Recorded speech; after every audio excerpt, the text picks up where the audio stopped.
Jatni block सम्मुखरे mission शक्ति महिलांक जोरदार विक्षोभ। स्थायी निजुक्ति, नियमित दरमा इत्यादि दाबी नहीं मिशन शक्ति महिला माने जटणी ब्लॉक सम्मुखरे जोरदार विक्षोभ करथिले।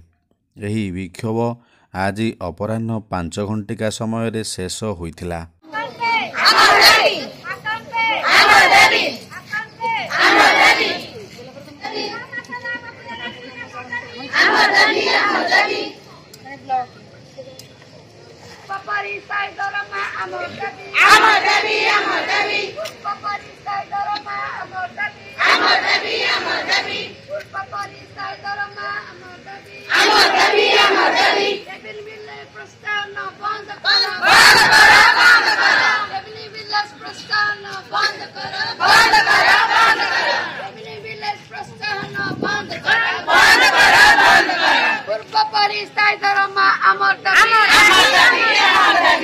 पूर्व परिस्थिति